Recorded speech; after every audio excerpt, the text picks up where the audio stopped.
Muito bem, nós estamos no nosso Oriente hoje falando sobre como lidar com a perda e eu penso que a gente já pode fazer aqui um resumo simples de que a perda é parte das 24 horas de cada dia da nossa existência. Estou certo? Perfeito. Sempre há perdas. Sempre há perda. Para ver vida tem que ter perda. Para puxar um ar novo, a gente tem que respirar um ar velho, né? Claro. Jogar fora alguma coisa. Bom, é isso aí, nós sempre estamos lidando. E a perda... Então, a gente poderia dizer que o essencial está nos primeiros passos, padre, na educação, na maneira de encarar a vida de uma maneira mais natural ou mais razoável, desde os primeiros tempos da nossa vida com os nossos pais, de aprender a lidar com as pequenas coisas. Compreender a finitude, né? Como o doutor falava no início, nós somos finitos, não é? E essa educação que nos falta, saber que tudo termina, tudo acaba. O brinquedo quebra, o colega da escola vai embora, a professora muda, não é? Eu saio de casa, eu arrumo um emprego, eu evoluo. Então, isso tudo vai nos preparando para, na vida, termos as perdas. Então, educar-se para isso, né, faz parte. Foi colocado também com grande propriedade essa preocupação dos pais de prover muitas coisas para os filhos desnecessariamente, com medo de alguma coisa, não é? Então, esse medo faz com que a espontaneidade e a vida possa brotar de uma maneira natural, de uma maneira capaz de dar ao indivíduo o direito dele perceber que ele está sendo, não é, senhor do ciclo da própria existência. E essa vida, ela é formada por ciclos. E cada tempo nós finalizamos um ciclo, cada época nós finalizamos um ciclo, cada dia é um ciclo. Cada dia é um ciclo. Cada dia é um ciclo, igual uma orquestra, não é? Para fazer a apresentação tem várias sinfonias. E para compreendermos uma, é necessário terminar a outra. Bom, o programa não é sobre apego, mas o César está falando sobre apego aqui e o padre falando, eu me lembrei, por exemplo, a pessoa pode ter muitos apegos, né, tentando evitar as perdas. Por exemplo, até a gula, a obesidade, né? Eu não quero ficar sem, eu não quero, né? A gente essa ideia de um prazer continuado, de uma vida sem fim, de nada pode acabar e a gente tem que estar sempre usufruindo. Então é o videogame hoje que a gente começa e não quer parar nunca. Eu tenho um amigo padre, né, que estava confidenciando, né, que a igreja que ele dirige é uma igreja católica ortodoxa e onde tem o confessionário ainda funciona daquela maneira antiga de se confessar. E ele numa sexta-feira foi numa inauguração de uma pizza, né, de um forno de pizza na casa dos amigos, comeu bastante. Ele falou que às 3 da manhã levantou para tomar um remédiozinho para o estômago e a primeira pessoa que veio confessar falou: padre, eu continuo pecando pela gula. Ele colocou a mão na consciência e falou, eu também. E a gula não é só isto, né? A gula, a gente percebe que é uma gula de ter sempre mais. Você tem um carro, você quer o melhor. Porque você pode, a bebida, por exemplo. Sim. Né? Você pode se jogar numa fuga, né? Num apego a um prazer momentâneo para evitar aquela, a gente chama de dura realidade, mas, na verdade, nós aqui não estamos preparados para, ou não me preparei para aquela situação e não estou sabendo lidar com aquela situação, que virou um monstro para mim. É muito comum você encontrar alguém que chegue à bebida, que chega ao vício, depois da morte de alguém, né? No sentido, eu não sei lidar com isto, né? E a bebida parece que me alivia, né? Lidar com as perdas é uma tarefa que a gente nasce sabendo que vai perder, né? Um ente querido, um emprego, não tem jeito, ninguém nasceu só ganhando, né? E, no entanto, lidar com essas perdas é a coisa mais complicada que nós temos. A gente até tem uma crítica à nossa própria vida, né? Uma censura. A gente sempre se desvaloriza, a grama do vizinho é sempre mais verde, a vida do outro é sempre melhor, o outro não tem perda. Felicidade nunca é o que você tem, é o que você acha que se você tivesse, você seria mais feliz. Né? O outro é feliz, eu não. Eu não. Eu estou sempre... Recentemente, eu trocando de carro, eu percebi que a pessoa que estava comprando meu carro estava muito feliz. Né? E eu feliz em vender para ele, mas o carro que eu estava comprando também estava me deixando feliz. Falei, felicidade não é o que você tem, é o que você acha que tendo seria mais feliz. né?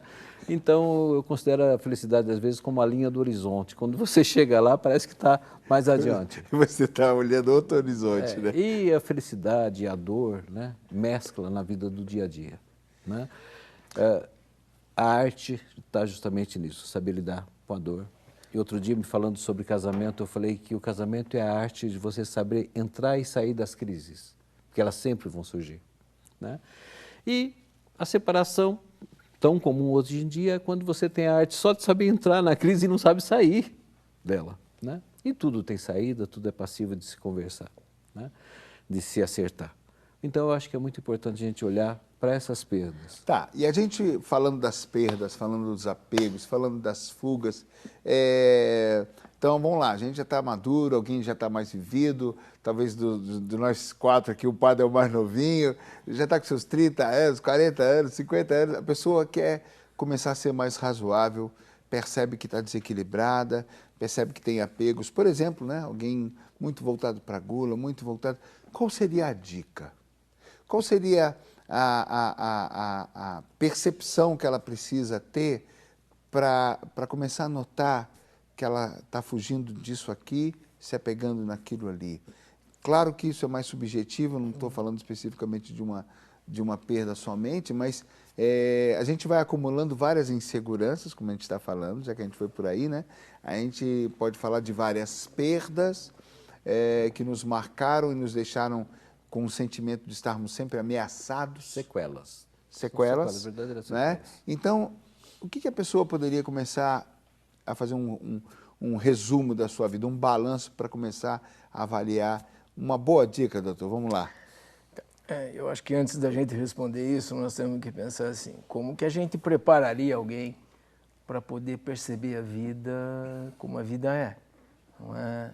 Então, aí entra a história da educação, a presença dos pais na vida dos filhos, e o pai e a mãe são os promotores dessa condição humana para que um sujeito possa crescer sabendo que ele vai ter perdas e que ele pode se frustrar. Então, quando um pai e uma mãe mantêm o filho numa rotina, colocam seus desejos para o filho. Eu já falei uma vez aqui sobre a questão, por exemplo, de convidar uma criança de 3 anos para tomar um banho.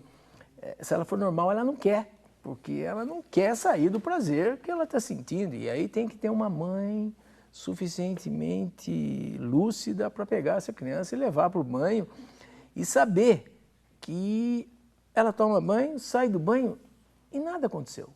E ela suportou uma frustração. Então, ensinar os filhos a suportarem frustrações com os limites, hora para isso, hora de usar o computador. Então, é muito importante. Vai ficar na mesa comendo junto com os pais, isso é muito importante. Então, existe uma coisa que é a pré-condição da gente poder suportar as perdas e saber trabalhar com elas. E existe uma aprendizagem que algumas pessoas têm, mas aí eu vou reduzir isso ao que a Organização Mundial de Saúde nos dá, 5%. 5% de nós sabem lidar com perdas, 95% não e não mudam. Então, algumas compulsões como droga, álcool, a comida, o jogo, o sexo, que são formas de ficar mantendo um prazer rodando. Para encher aquele vazio, aquela ameaça. Se parar, pensa, e se pensar, dói. Dói, isso. Então... E algumas pessoas conseguem, com ajuda religiosa, com ajuda psicológica, às vezes com ajuda medicamentosa, às vezes por um insight próprio, interromper isso e conseguir se readequar à vida, buscar coisas, buscar um sonho, um velho sonho, mesmo gente já com alguma idade, buscar um sonho, começar a fazer alguma coisa que adiou por medo, mas, de maneira geral, nós não conseguimos fazer isso. De maneira geral, a gente troca uma compulsão por outra, né? Porque o medo é presente, está aí. Olha a mídia hoje que está entrando por todos os caminhos. Só ameaça, né? Só perda, perda, perda, perda, perda, perda, perda, perda. Então, cada vez mais o medo aumenta, né? Como dizia o Riobaldo lá no Grandes Sertões, a cada segundo nós temos um medo novo, a cada hora a vida mostra um jeito novo de se morrer. Isso é viciante também, porque as pessoas se viciam em programas que apresentam essa fragilidade com a vida, o medo. Então as pessoas acabam precisando de adrenalina, né, digamos assim. Então tem gente que adora um filme violento, tem gente que adora programas que falam de morte, assalto. Nós descobrimos que algumas pessoas são viciadas nesses programas, porque elas ficam com a sensação de que enquanto está acontecendo lá, não está acontecendo aqui. Então, a banalização da morte, a conversa sobre o mórbido, é uma maneira inconsciente de se proteger da perda. Hoje a guerra é ao vivo, né? É ao vivo. Até os modelos de cemitério hoje, eles têm uma conotação para maquiar a morte. Não é? Em Curitiba, por exemplo, tem um cemitério vertical que parece mais um condomínio de luxo. Não é? Com cadeiras estofadas, os caixões são colocados, não é, em gavetas muito bem feitas, e você entra ali, você não tem medo da morte, você não tem um contato com a morte, você não sente um desprazer, sente um prazer, não é? Então o prazer ele tornou belo. Se tornou belo. O mórbido ficou belo. Então, e aí a morte ela é maquiada e o morrer cotidiano completamente maquiado, o que nos impede de viver a realidade. E as compulsões vêm aí para... Nessas horas, expressar o sentimento é meio vergonhoso. É feio você chorar no velório. Né? Se torna vergonhoso você expressar seu sentimento. Né? Você pode, no máximo, comprar uma coroa de flores, manda, vai de óculos escuros para não demonstrar. Né? Eu me lembro há um tempo atrás, meu tempo de faculdade, né, que já faz muito tempo, né, Ivan? Em que morreu o presidente Kennedy. E a viúva estava ali impassível. E, ao mesmo tempo, morreu um líder africano em que a viúva se jogava em cima do caixão, gritava, rolava pelo chão, se despedindo daquele líder. Né? E eu pensando, Jaqueline está ressegurando um sentimento. Né? Isso não é bom para a saúde. Né? Passa alguns anos, eu fico sabendo que ela está numa fase doente. Eu falei, também para quem segurou tanta emoção, impassível, você vê as fotos do velório, o caixão do Kennedy, aquela viúva íntegra, né? Como se estivesse passeando num velório. Não está, ela está sentindo, ela perdeu alguém com quem ela convivia, amava. Enfim, né? Acho que a sociedade também foi caminhando, porque é feio você mostrar seu sentimento. Você não pode sofrer pela dor, você não pode ficar muito eufórico, você ri alto, é feio, você expressar sentimento é feio.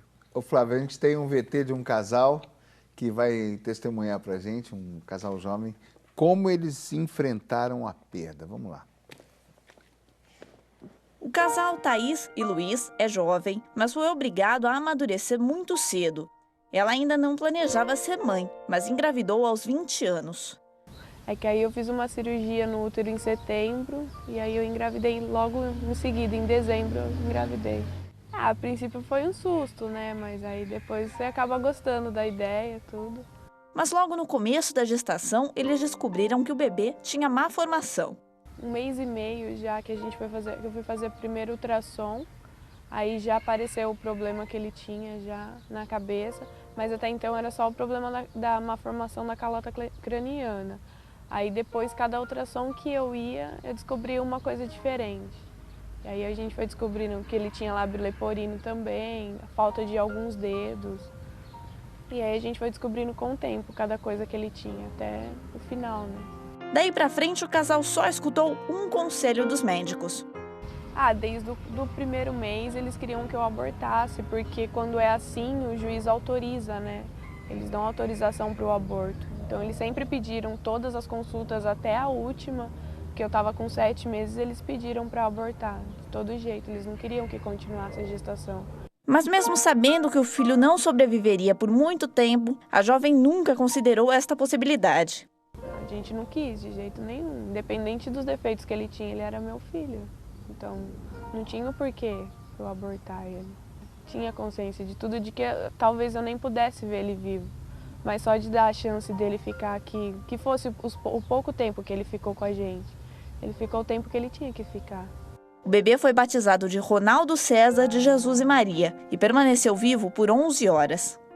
Hoje eu sei que ele é meu, independente de onde ele estiver. Eu sei que eu tenho meu filho e de outra maneira eu não ia ter. Passaria tudo de novo, se fosse preciso, só para ter ele o pouco tempo que a gente teve.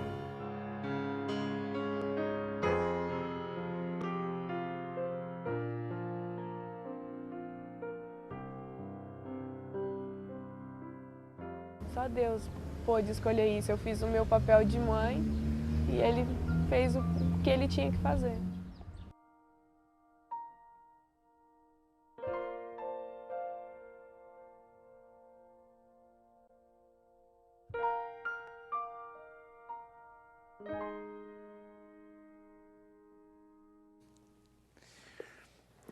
Ivan, conta para nós uma. Vocês dois podem nos ajudar. O padre vai falar sobre a parte da fé, mas o tempo que ela teve consciente da situação, isso a ajudou ela ir se preparando, ter tempo de entender que não ia ficar com a criança e já começar a lidar com essa perda antes mesmo dela acontecer? Não. Eu acho que ela foi muito corajosa, desafiando tudo e acreditando que eu acho que ela acreditava até um pouco mais que esse filho, apesar de todos os defeitos, poderia pertencer aí, formar um trio. Ela não deveria ter a imagem de que essa criança ia viver tão pouco tempo, 11 horas. Mas isso mostra, de um lado, a nossa relação com a vida, ela é intensa, ela é muito intensa. E apostar na possibilidade de que as coisas possam ficar presentes, né? Quando a gente tem um paciente terminal, a gente aposta muito nele, até o momento em que ele entra num sofrimento e a gente começa a rezar para ele ir embora. Mas sempre a gente aposta. Sempre a gente aposta na vida. E quando não há indiferença. Lembre-se que alguns de nós hoje, para evitar o sofrimento da possível perda, nós ficamos indiferentes. Indiferentes ao filho, indiferentes ao outro, indiferentes à vida. Anestesiando, né? Anestesiando, eu chamo isso de uma sociedade anestesiada. Eu tenho um tema sobre isso, a sociedade anestesiada. É o ficar, A gente foge, a gente pode falar da fuga, né? De novo. Os amigos que estão lá na festa, um ficou mal, está bêbado, desmaiou no banheiro, fica lá, percebe? As pessoas não mexem em perda. Nós nos tornamos, assim, anestesiados, realmente. E essa menina apostou na vida, apostou como a gente aposta na vida. Mas eu quero lembrar, assim, teve a perda, eu gostaria de ter ouvido como que eles lidaram com isso, né? O choro deles, a despedida deles aí do Ronaldo e como foi tudo isso. Aonde está essa criança, se eles puseram num caixãozinho, enterraram, vão lá de vez em quando conversar com o Ronaldo, que é o que eles deveriam fazer. Mas, diferentemente do que essa menina fez, muitos, no anúncio da perda, já tiram, já perde de uma vez, joga fora de uma vez. Deixa eu perder antes de eu perder, percebe? É o que muitos relacionamentos têm acontecido.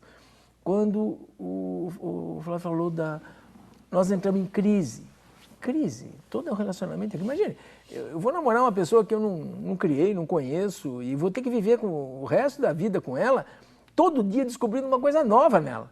Porque a nossa personalidade vem aos poucos, é homeopática. A gente se mostra ao outro homeopaticamente, né? Às vezes, 40 anos de vida tem uma coisa nova aí. Isso que é bom também, né? É bom para a relação, mas às vezes gera crise. E aí a gente tem que administrar a crise, que é uma perda, é uma decepção, é uma frustração. Mas, infelizmente, a dificuldade de entender a perda, lidar com a perda, aceitar a perda, tem feito com que a gente se afaste de tudo que possa provocar perda. O doutor Ivan falou, só um minutinho, ele tinha falado justamente na hora que eu perguntei sobre essa reação de você encarar a vida, ele citou a fé. Agora a gente está vendo esse caso que ela posta na vida, e a gente sabe que Jesus diz, eu sou o caminho, sou a verdade, sou a vida. E a gente tem essa ligação inconsciente, né? Com a vida, com Deus, com a nossa fé aí. Até onde, Padre, o senhor vê na postura dela essa firmeza apoiada dentro daquilo que ela acredita? Então, veja, o entorno daquela menina estava forçando ela a retirar o bebê. Não é aquilo que o doutor falava. Não é? Todos que estavam ali diziam que aquela perda, já que ia acontecer, que tire antes.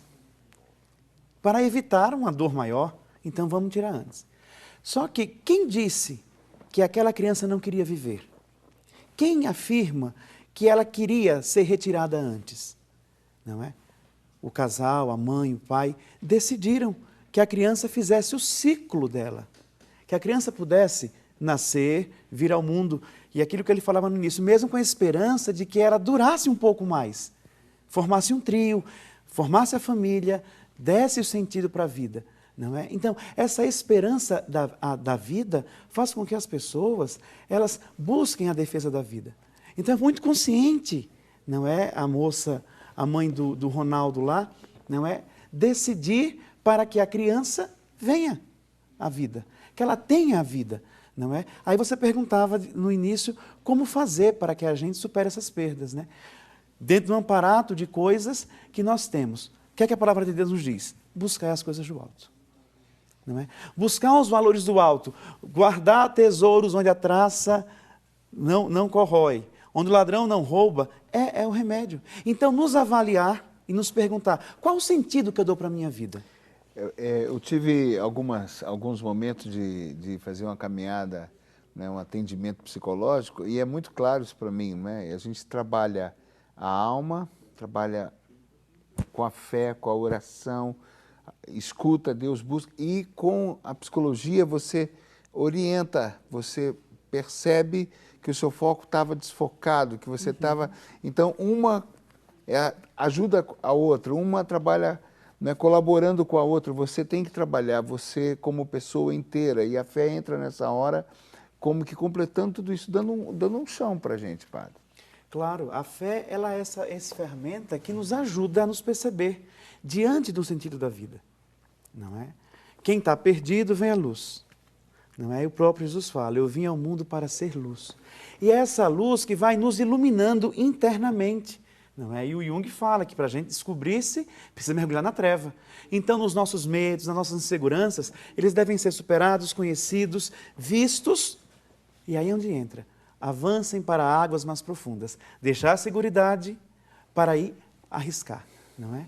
Para ir arriscar. E a fé entra nesse meio para nos dar esse suporte, de nos perceber e saber para onde é que eu estou indo, para onde é que eu estou caminhando. Não é? Quem sofre com fé, sofre menos. E quando a gente chega diante de uma perda e vê o limiar entre a eternidade, vê que a gente não vai ficar aqui, a minha esposa teve um câncer, a gente quando chega diante disso, aí a nossa fé de fato vale a pena. Fala, nossa, não era história. Recentemente eu tive. A gente vai enfrentar a eternidade já já. Uma perda como o Flávio estava falando. Muito forte. Eu tenho um primo irmão, não é? O nome dele é Juvino, carinhosamente chamavam ele de Guga, que ele foi embora. De um câncer ele foi embora. Não morreu do câncer. Do câncer ele ficou curado. Pegou infecção hospitalar e veio a falecer, da minha idade. Então, olhar para aquele meu primo irmão ali, como que faz? Poderia ter sido eu. E por que Deus, né, permitiu? Então, vem os questionamentos, vem a revolta, vem a negação, não, mas vem um choque. Mas vem também o sofrimento, assim, ele não existe mais. Tudo aquilo que poderia não pode mais, parou. Acabou. E aí é onde entra a fé. Agora sou eu comigo. Não é? Esse sofrimento ele vai ser dominado. Não é? Lembrar dele com a dor da saudade não quer dizer que eu deixe de parar a minha vida. Claro que para a família mais próxima, os irmãos e a mãe, hoje, isso é mais dolorido, não é? Dado aos laços afetivos mais profundos que vocês podem falar com mais propriedade, não é?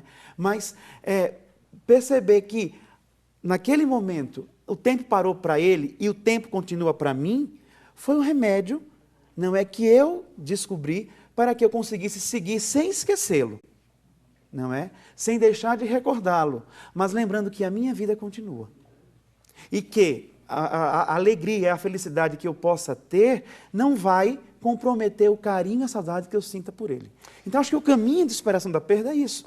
A gente seguir a vida percebendo que não nos comprometemos com aquilo que ficou para trás. Muito bem, esse é Oriente-se. A gente está aprendendo a lidar com as perdas, com essa relação tão difícil e ao mesmo tempo tão natural da vida. Cada dia a gente perde, cada dia a gente ganha, cada dia tem uma escolha, cada escolha tem uma separação, algo que você tem que deixar para trás. A gente vai para o intervalo, voltamos já já.